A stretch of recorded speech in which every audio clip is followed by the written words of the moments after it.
With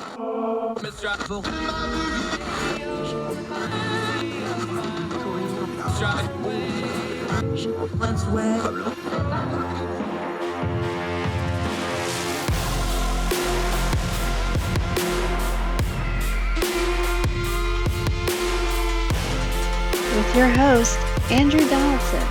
This is Heard Tell.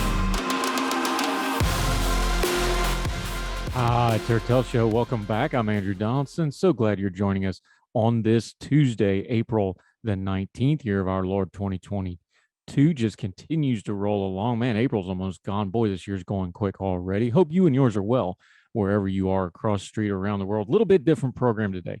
We're going to have on two people that we're going to talk to. One is a returning guest who we've had before, Cassandra.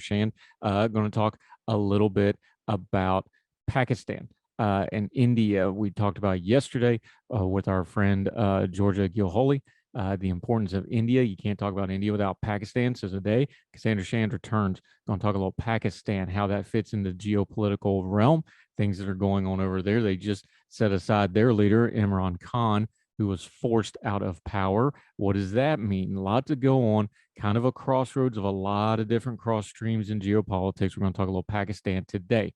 Now, we've always told you that this is an interactive program. You talk, we listen. When we talk, if you don't listen, we don't have a program. No point. We'd be talking to thin air. Longtime subscriber, longtime supporter of this program from the very beginner, good Twitter buddy for a long time. Our friend Holden reached out. He wanted to push back on the way we were covering some of the transgender issues, both sports related and things like the law in Florida, things like this. He wanted to push back on it. I said, why don't you come on the show and talk about it? He agreed to. So he's going to be on the program today. Our buddy Holden talking a little bit about some of the issues with transgender, things in the news, things like the sports issues, things like rights, things like we talked about the bill out in Utah, the governor, talking about how to deal with these issues with respect to everybody and where rights start and stop and where harm starts and stops. Our buddy Holden will be on the program in just a little bit. We're also going to finish the program out with a really cool story. This is about the fourth or fifth one of these we've done, but these really big, massive online games can raise a lot of money in a hurry.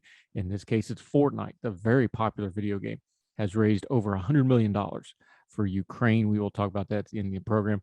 But first, we're going to talk about Alex Jones. Now, why do we want to talk about Alex Jones? He is a despicable human being.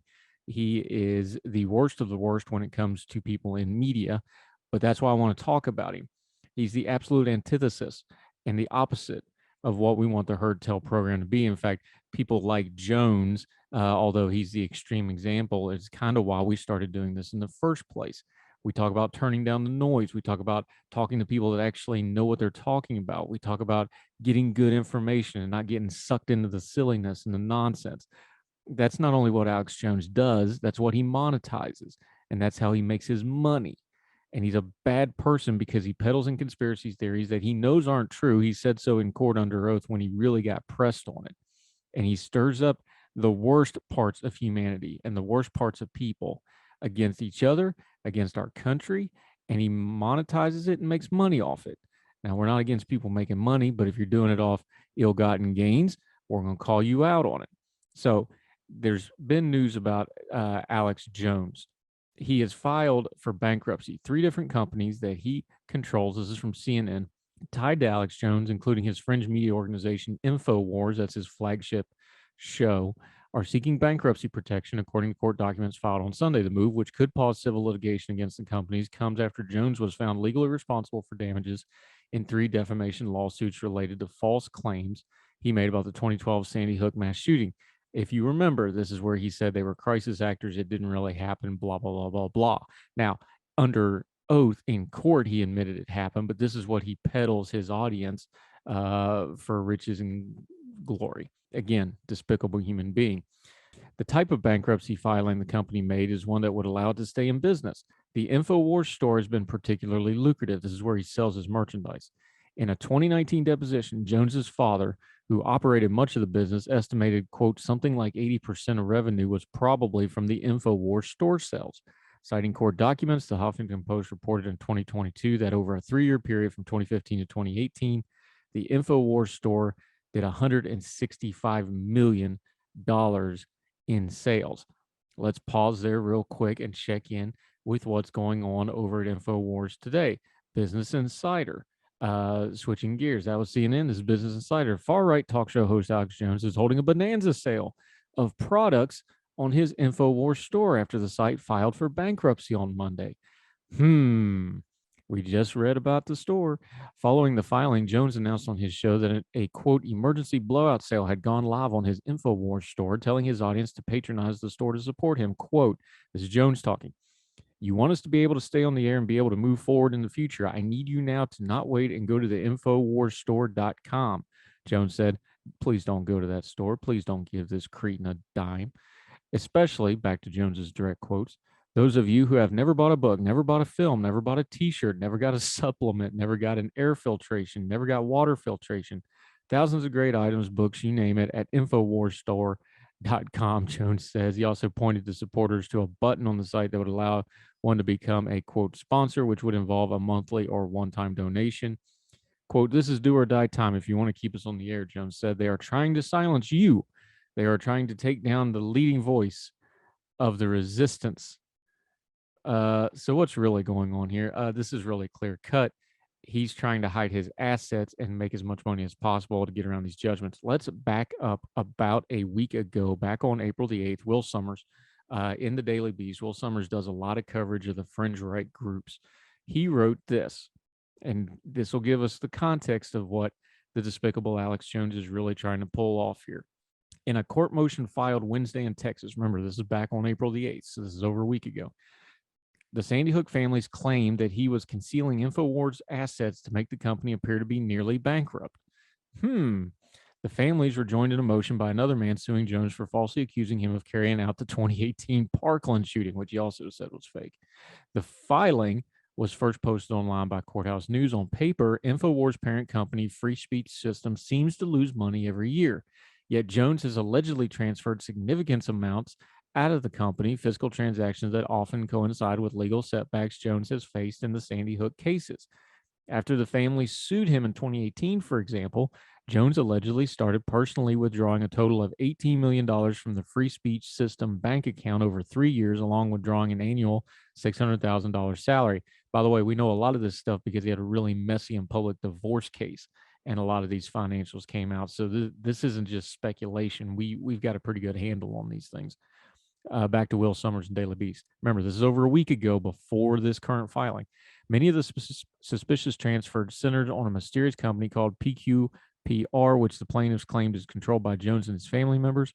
Shortly after Jones lost his last appeal to block the defamation case in Texas, PQPR claimed that Free Speech System owed it $54 million, which just happened to coincide with the bulk of InfoWars' assets. Hello. Free Speech Systems began transferring its money to PQPR, then on a series of shell corporations controlled by other Jones family members, according to the motion. While the payments were ostensibly made to pay off the hefty $54 million in areas, a debt PQPR hadn't bothered to enforce in 7 years, during which InfoWars racked up tens of millions in supposed debt. The plaintiffs say this was just a scheme to shelter InfoWars assets in an alphabet soup of shell entities. Their transfers designed to siphon off Jones's asset and make them judgment-proof, lawyers allege. The debt payments accelerated after a Texas judge ruled before trial that Jones had lost his case, an unusual step taken because Jones repeated violations of other legal rules. He's still in contempt of court in some of these actions, by the way. Since that ruling, the plaintiffs say Free Speech System has paid PQPR. What do we tell you over and over again on this program? When you're seeking for truth and you're dealing with money, follow the money. It's going to get you pretty close to the truth. The truth is Alex Jones has made millions, tens of millions of dollars, hawking lies, hawking conspiracy theories, hawking the worst of humanity to the slice of humanity who wants to gobble that stuff up with a straw and suck it down and process it and revel in it. He got rich doing it. And now, because his mouth shot himself off and now he's in legal trouble, he wants to try to hide those assets from legal judgments that had it coming to him because of what he did. This is all a shell game. He's trying to hide his assets, and he's continuing to lie so he can peddle with one hand to his members all this merchandise stuff, which is his mainstream of income. And on the other hand, he's trying to claim poverty to the people that he's going to owe money, both through legal means and otherwise. This is the classic bait and switch of every con man in history, whether it's charlatans peddling fake gospel preaching, or a major company, or a Ponzi scheme, or Alex Jones. It's always the same. They're always broke. They always need your help. You're the real victim. They're just your avatar. Look how they're picking on me. Give me more money. At the same time, they're sliding money out the back door to make sure that they're taken care of while you get left holding the bag. I hope this does not work. I hope the court system sorts this out. There seems to be some pretty good reporting. Should be easy enough to get a chain of evidence for either civil or criminal litigation in this area. I hope Jones goes dead broke. He's already morally bankrupt. His bank account should match it. More hotel right after this.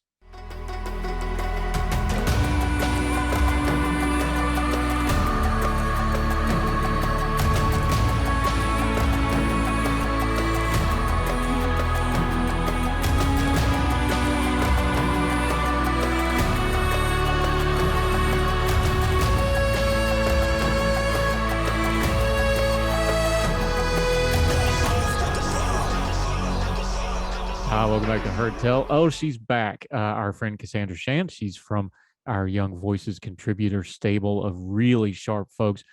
She has a degree, master's public policy from the University of Chicago. Just because that wasn't enough, she went over to Cambridge, got another degree. Really sharp person. We've had her on before. Welcome back, Cassandra. Good to see you again. Thank you so much for having me. I'm happy to be here. As per usual, when you're on, we're going to talk a little bit about some goings on overseas.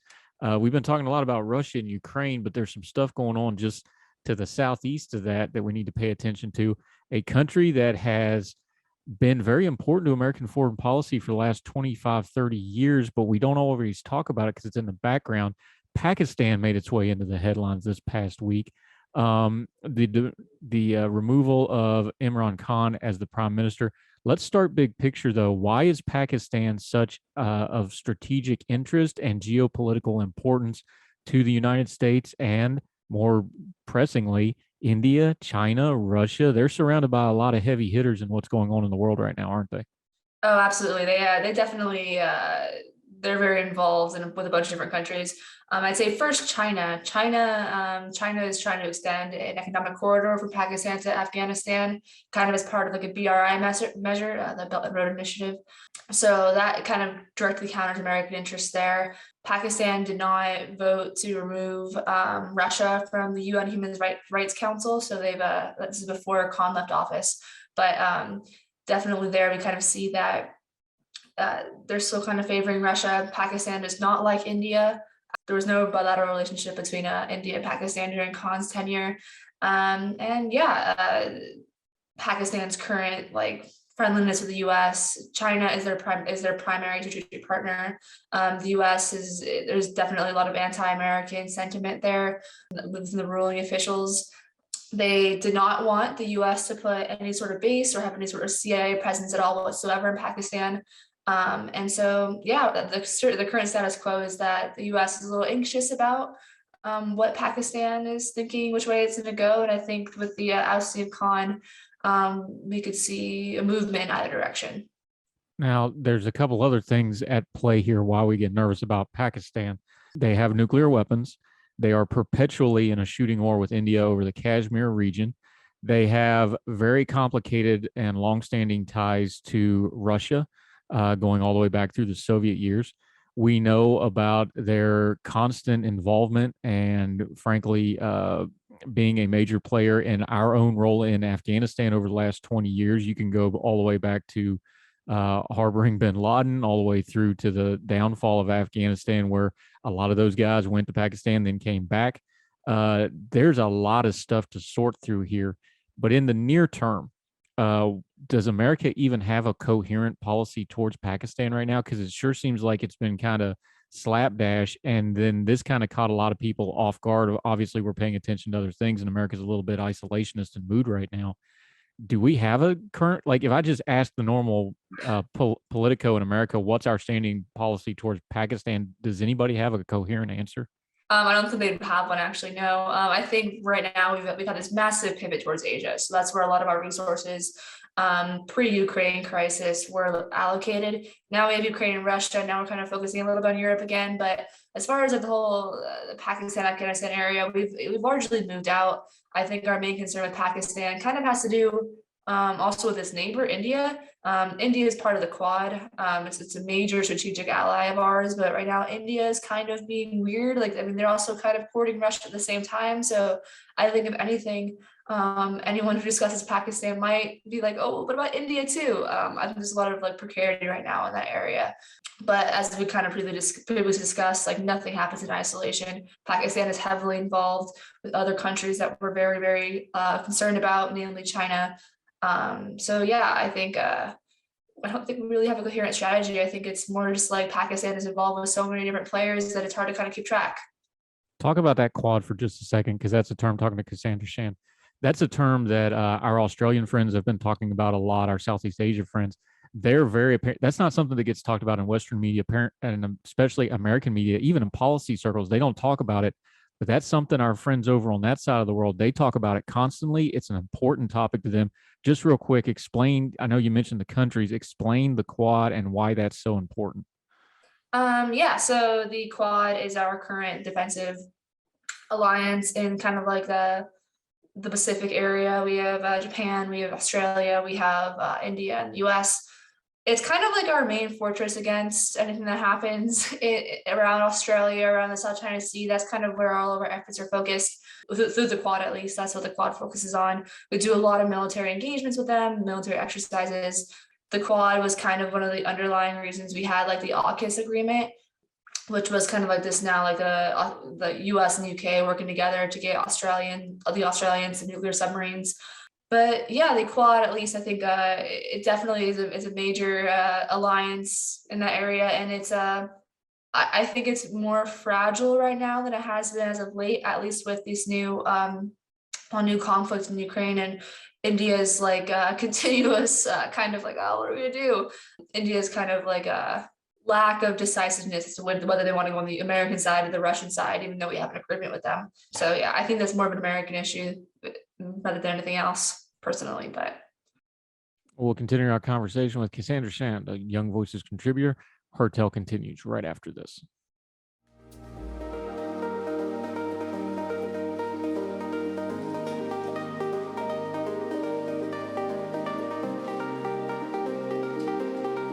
And anytime you're talking Pakistan and foreign policy, they're attached to the hip with India because of the long-standing conflicts. You have a clash of culture there. You have a clash of religion there. You have a lot of history, some really ugly recent history, even not just Kashmir, just in general. The part of the problem with India is, and I actually kind of feel sorry for them in this current conflict. Their military system, a lot of their infrastructure stuff, that's all Russian made and Russian technology, which means you have to have Russian replacement parts, both militarily and things like their power grid. All that comes from Russia. So they're not really in a position to just kick Russia to the curb. It would be devastating to them. But at the same time, morally and issues like this, some ways they want to be more diplomatically aligned towards America. And yeah, then to go to the other hand, the Modi government has had some human rights issues of late. We give them a hard time on that. Russia does not. So that I don't know how you even keep up with what India is doing. When Pakistan looks at let's be generous here and call them a frenemy. When they're looking at India on their border, they don't see stability. They see Russia, which has been a long time frenemy to them as well, is a good term to use. They're tied up in Ukraine and it's not looking good. If I'm Pakistan, to be fair to them, I'm looking at China and going, you're about the only person in the room that I can halfway trust here, right? Yeah, I definitely think that's a good way of looking at it. I'd say that same mentality applies for us, right, with respect to India. I think that, I mean, there's ways to kind of like show like some tacit support for Russia without being so blatant about their intentions. Like, for instance, like right now, India has like a $2 billion export agreement with Russia. After everyone's like kind of condemned Russia, all of this stuff, that's a major signal to the rest of the world that India is a partner or still intends to be a partner with Russia. On our side, right? The what do they call it? The S-400 missiles. We sanctioned China, we sanctioned Turkey for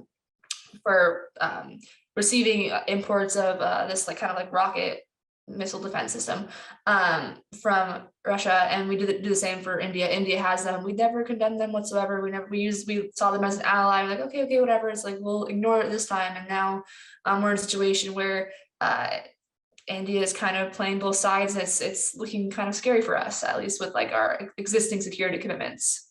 Yeah, there was a wink, wink, nudge, nudge about about 2, 3 years ago. It became a big deal. The Trump administration did the right thing and kind of looked the other way and let them buy these systems from Russia because, again, their entire military is based off of the Russian system. We're slowly trying to get them onto ours, but that's not going to happen overnight. There's a lot of infrastructure there. We did Yeah. we did a bad thing that was the right thing there because it would have been devastating to their defense. But coming back to Pakistan for a second, talking militarily, kind of the unique thing about Pakistan here, and Imran Khan found this out the hard way. They have elections, they have political parties. Obviously, it's a strong Islamic country in a lot of ways, but the military still runs that country. And Imran Khan found out the hard way. Shahbaz Sharif's coming into power. We'll see what his relationship is with the military. But Yeah. that's the dynamic that you have to talk about in dealing with Pakistani politics, which good, bad, or indifferent, since they got nukes and they got a lot of enemies. Mm. The military is what runs Pakistan. How does that change the calculus where, yeah, it's an elected official, but underneath it, if the military don't like you, that's who's really got the power in the country? There are some allegations that Khan got into office because he was kind of on the side of the military. And I think that I'm kind of inclined to think that's actually correct. I think that the military is pretty active in suppressing any opposition from other parties. And then I don't know what happened, but I guess the military changed its mind, and you have these strong opposition leaders, now Sharif. And yeah, the military definitely is a major player in Pakistan, and it's very structured. It's like at least like from what my Pakistani friends explained to me, it's very much like if you work in the military, you work hard in the military, that is a very honorable like pathway to success. It's a very rich hierarchy, and it's very well respected in the military in Pakistan. So I think it's like if you change the military's control over Pakistan, you have to change kind of the cultural dynamics around the military as well. And yeah, it's definitely a hard goal to accomplish. Yeah, talking to Cassandra Shan about goings on in Pakistan. Okay. We don't know a whole lot about Shahbaz Sharif. He's a steel magnate from a long dynastic family. He seems on the surface like there would be some stability here, at least for the moment. What do we make of Pakistan? Again, everybody's attention in the world dynamic is on Russia and Ukraine for obvious reasons. One of the problems I'm concerned about, and you do foreign policy, so you tell me, there's no version of this Russian conflict with Ukraine where Russia doesn't come out of it weaker and looking more vulnerable. There's a lot of flashpoints that Russian overlording, for lack of a better word, has kind of kept them tapped down. There's a lot of old grievances. Is there a concern that some of these things would start flashing up, and in places like Pakistan, like Kashmir, there's a lack of influence? There could be a lot of world problems that come out of a lack of where Russia has been helping these countries like Pakistan, like India. That attention is elsewhere. Is there potential for more instability based out of that? That's an interesting question. I kind of think that kind of believe that because of like the UN human rights vote, kind of kicking off Russia from the Human Rights Council. I think that the ban of countries you saw grouping together to kind of like not say anything against Russia, like not you saw like South Africa, you saw Pakistan, India. You see all these countries that have heavy like Russian influence in some aspect of their government. They're all kind of taking the sideline on this issue, and I think that concern is shared by many other countries, and it's unlikely to, in my opinion, for these countries to kind of like let Russian influence fall too hard in their own nation. So I don't think much will change, and I think right now the length of the war is what plays in Russia's best favor. I think that like they might be economically shaken a little bit, but they're still heavily involved in Africa and Pakistan and elsewhere. Yeah, so. Yeah, talking to Cassandra Shan. Just to put a bow on this Pakistan thing real quick. I was kind of joking about it, but I'm serious. I don't know that we have a coherent policy towards countries like Pakistan. I think the Biden administration has shown that they're more on optics than policy right now. But if we did have a coherent strategy towards a Pakistan, and again, these things are linked with India. We're going to talk to somebody else about India because you got to talk about one if you talk about the other as far as these things go. What should our policy be towards Pakistan? Is what would we do if we were trying to make things a little bit better and build some inroads in this very turbulent part of the world? Because we don't have a lot of cash right there. We're still pretty embarrassed in that part of the world from the Afghanistan debacle. If we were going to try to do something good here, what would that look like? I do think that the average Pakistani citizen is concerned about kind of extremism in Pakistan. I think that some sort of security commitments in that regard might be smart. Not American-led, more military-led initiatives. That would accrue definitely a lot more like domestic support for any involvement with the U.S. I think that's one of the main issues we find in Pakistan. It's that like, I mean, that's what Khan's using right now. It's like, oh, like we're so scared now that like, the Americans are pulling the strings. Like you don't want to be an American slave. We need to fight that narrative, and I think that's the first step to achieving our policy goals in that area. We also, in the best case scenario, we'd kind of be strong against Pakistan's kind of support for China. But at the same time, and I'm happy you're going to have an Indian expert on next, but we kind of have to rectify at least a little bit, like Pakistan's animosity towards India if we're going to work with India as well. So it's kind of like it's fighting that fire, which is very difficult because it's been a decades long dispute. So Yeah, not a lot of good answers, but a whole lot of questions we're going to have to pay attention to going forward, which means we'll keep having folks like Cassandra Shan back to talk about it. Until we have you back again, let folks know where they can follow you, what you got going on, and how to follow you on social media until we see you again on Heard Tell. yeah, sure. Twitter at Cassandra Shand. Nice, easy. That's SHAND. I learned the hard way last time I did this and I messed up the graphic. Sorry about that. But Cassandra Shan, always fun to talk to you. Appreciate you finding the time on short notice. And we always enjoy talking to you. Thank you so much, man. Appreciate you coming back. Thank you for having me. Yes, ma'am.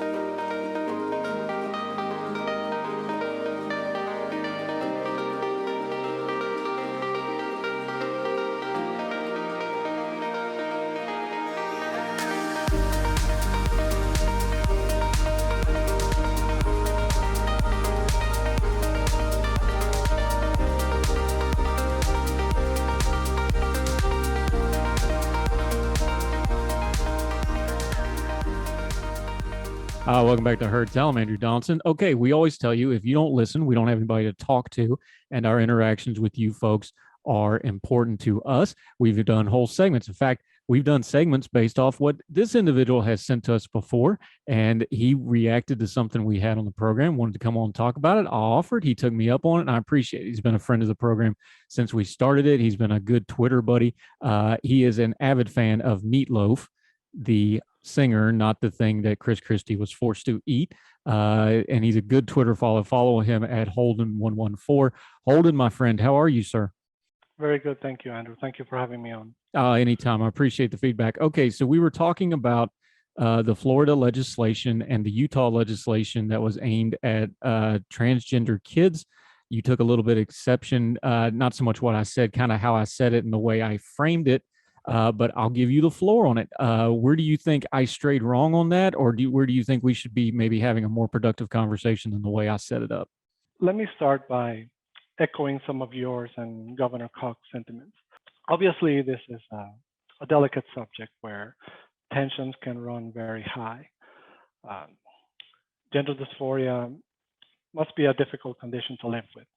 And, wherever either of us stand on the issue, we should always try to keep in mind that, there are human beings who struggle with this. And it's not hard for those of us on, I guess, my side to make our case while trying to avoid causing unnecessary pain to trans people who already have enough to deal with. Now, having said that, these aren't the only people who need to be in this conversation. So we were talking about sports. There's the girl who goes to practice every day, who wakes up early to do drills, who perhaps skips going out with friends because she has to train. And that girl has been erased from this conversation. It's like she doesn't exist. This girl sees her spot either on the winner's pedestal, or perhaps the team that she was the last runner-up to qualify for, taken by someone who overcomes her by doing a fraction of the work that she has to do, biological makeup. I do feel that in this conversation, there's a bit of a stolen base when we discuss this as a matter of who has or doesn't have compassion and not as a balance of harms or interests. Now, there are layers to this. I don't think accommodating transgender people has to be a all or nothing proposition. In fact, I think that both sides could, get a lot more done if their vocabulary was more in sync. As far as I know, it isn't offensive to say that a trans woman is biologically male. It shouldn't be problematic or inconsistent with trans rights to say that one space is designated for biological women only. And that means that it should be off limits for trans women. Of course, that then raises the question, how should we designate these spaces? How do we decide what belongs for a biological sex or not? Does a bathroom need to be that space? Not necessarily, in my opinion. Bathrooms, we have segregated bathrooms mostly for the privacy and comfort of women. Women don't like to find themselves alone in a private space with a strange man, and that's understandable. I think this is more of a visceral reaction than it is perhaps a true sense of being in more danger. Conservatives argue that allowing trans people into the bathroom they identify with creates more danger. I'm not convinced. I don't think allowing this policy is going to expand the window of opportunity for someone who has ill intent. Like I said, I have a daughter. If the person in the stall next to her is a man doing his business, then that doesn't bother me. I don't feel that she's in increased danger in that situation. Because if you look at sort of the circumstances where this kind of assault would take place, then you need isolation, you need a series of circumstances that I don't see are facilitated by allowing transgender people to use the bathroom they identify with.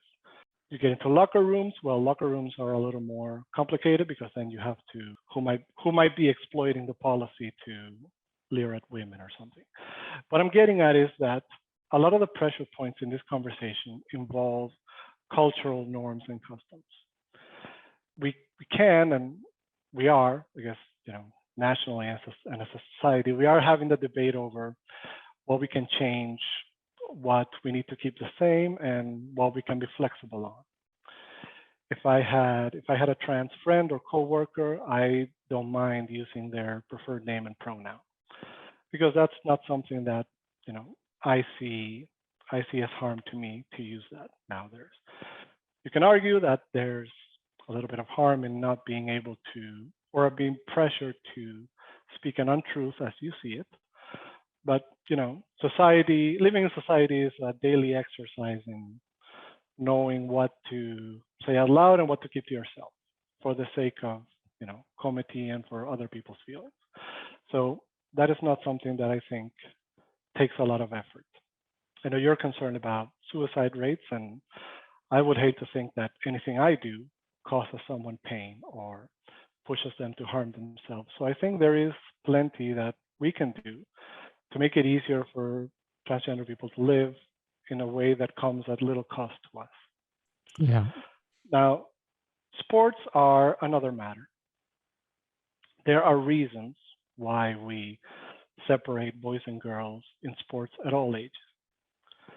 And those reasons have nothing to do with your state of mind or your neurology or your psychology. They have to do with physiology. This is a space that has to be segregated by biological sex. If you were able to take a female athlete and transplant her brain or her consciousness into the body of LeBron James, she would not be fit to play in the WNBA. And I will submit to you that, if Leah Thomas, for example, if this Leah Thomas experiment was playing out in basketball, we would not be having this conversation because the physical disparity would be so glaring in terms of size, speed, agility, that no one watching this will think that this is a fair competition. And for all of us to pretend that it is infantilizing. It would be a lie. And the vast majority of people watching would know that. I think it would invite more of a counter reaction against trans acceptance, to expect people to play along with this in this case when it comes to sports. If people feel pressured that they have to applaud someone who they don't feel deserves this recognition, that's going to have negative consequences, whether seen or unseen by the person who is playing in the game. Of course, this isn't, in the case of sports, this isn't a problem that the vast majority of the country would have to deal with. You mentioned that this is for only 4 students that are in question in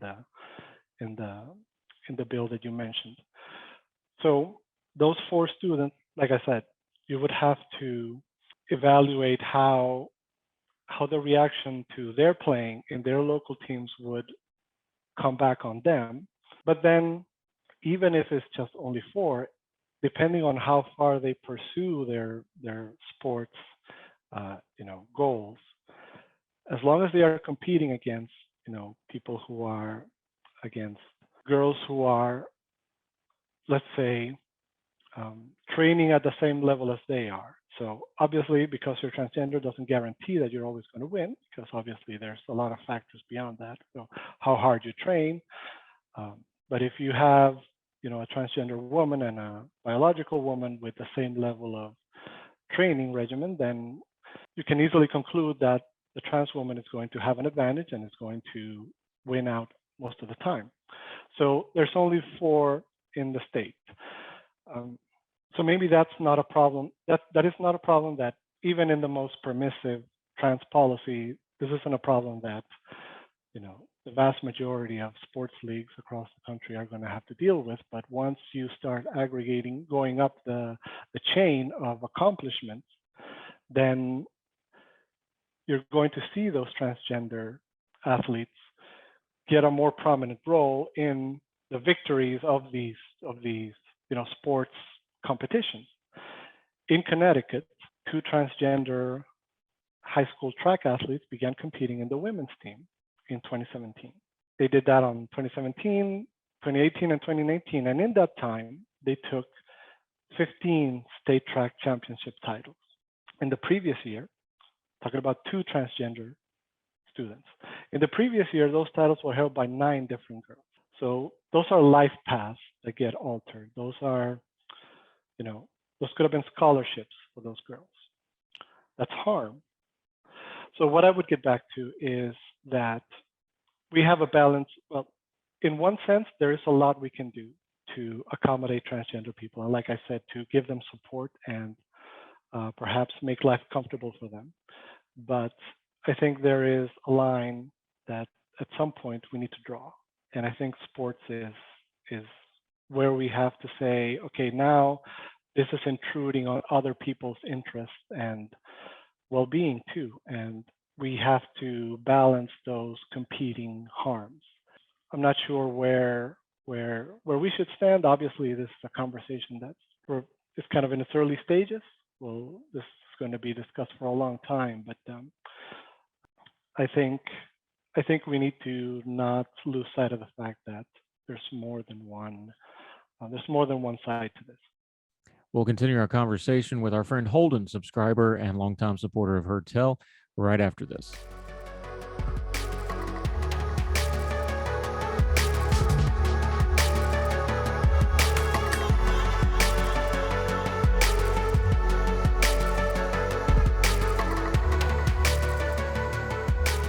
Yeah, we're talking to our friend Holden, who wanted some time to push back on the way we covered this issue.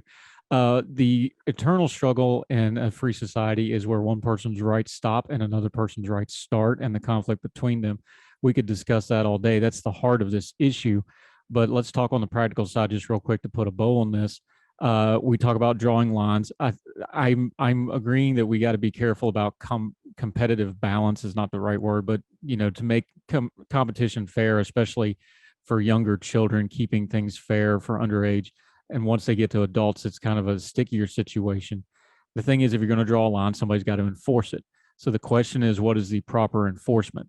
If we take away the transgender aspect of this and just talk about it in the abstract, I'm very leery anytime that we're going to say we should have some sweeping legislation over a specific problem. Like, I agree with Governor Cox. He got a lot of grief about it, but is state power the right method to address a situation that affects 4 people?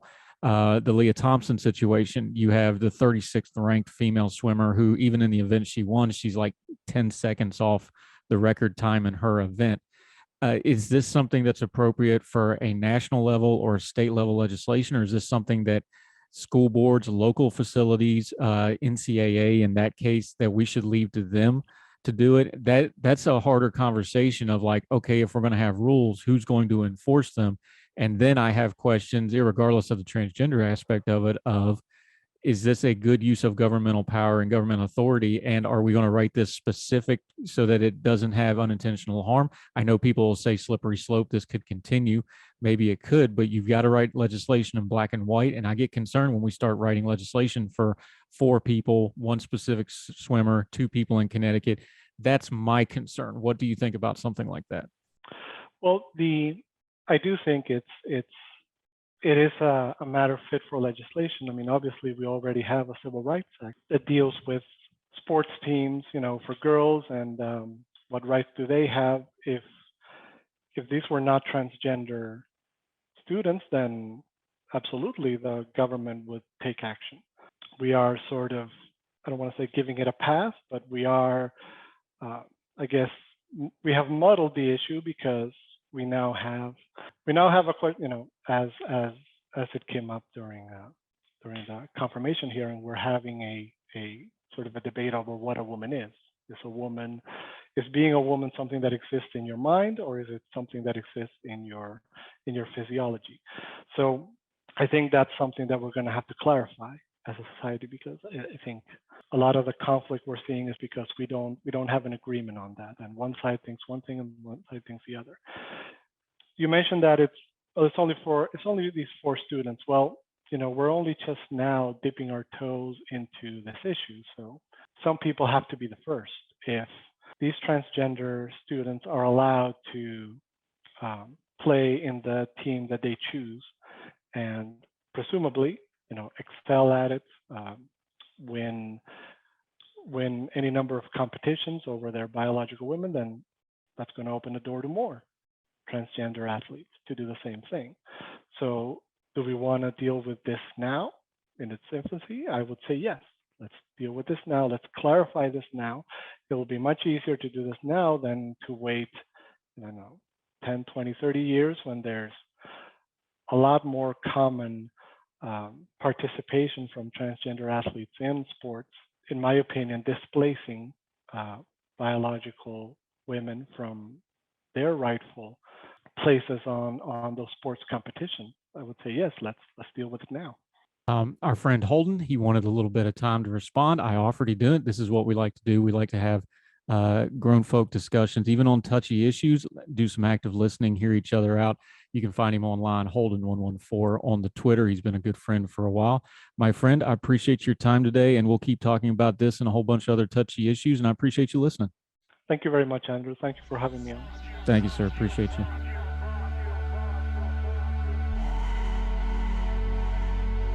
Now let me see you go off like a bomb.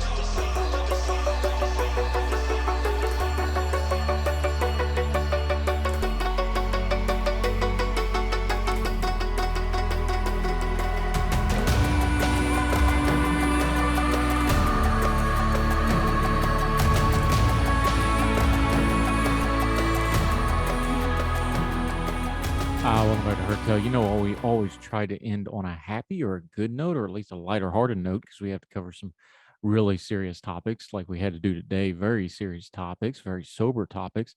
This is some good news. Fortnite, one of the most popular games in the world, highly popular online game, has now raised over 100 million US dollars for relief efforts in the Ukraine. This is from PC Gaming.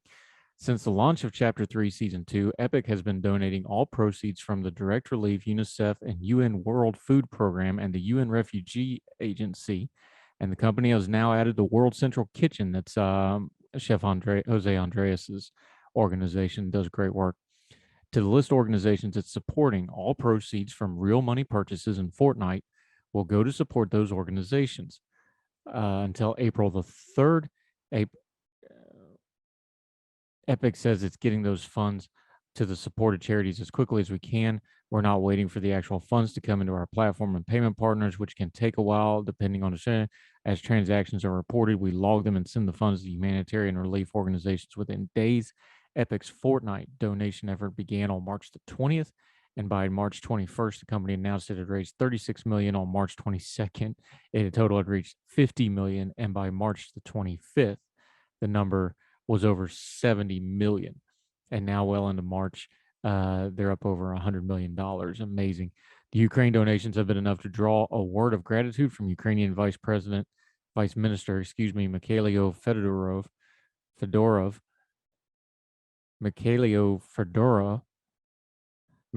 Fedorov, who tweeted, "Thank you, Epic Games, for understanding that people's lives are not a game. Your support is critically important to us." Great story. Love how gamers. This is about the 4th or 5th time now we've covered one of the major gamies recreating and raising real massive amounts of money. It's a community. It's a dedicated community. It's a community that really, really cares. And it's amazing to watch what they do. Okay, that'll do it for Heard Tell for today. Wherever you're watching or listening, make sure you're subscribing. It's very important. Make sure you get everything that we're doing here, and then make sure that you don't miss a thing. Every weekday, Heard Tell, brand new episodes every afternoon. Good Talks. Those are the interview portions come out as well. We also do twice on Sunday. On Sunday, that's the recap show. People seem to really like. Also working on some more deep dives. There's 36 of those on there. So those deep dives, you can look for them. Looking to get a few more. Now, I'm really excited about some of the guests coming up in the next few days. So stay with us however you're watching. Also, Big Talker Network. If you haven't yet, they've got a brand new app that includes a lot of the Heard Tell show content. Big Talker Network, just go whatever your app store, iTunes store is, go to Big Talker Network, type that in. Brand new app, well built. Our friend Yala Lasowski put that together. Also gives you all the other great content from Big Talker Network that we're happy to partner with. That's our radio partner. You can also catch the show on their Listen Live tab. You can listen to it on the app when it streams every day, 7 a.m. with a replay at 3 p.m. And it'll have links to the back episodes as well. Make sure you check that out also on the Facebook page. So until we talk to you again, we hope you are well. We hope you are well fed. And we'll see you tomorrow for more Heard Tell. All the music on Heard Tell is provided under a Creative Content license from monstercat.com.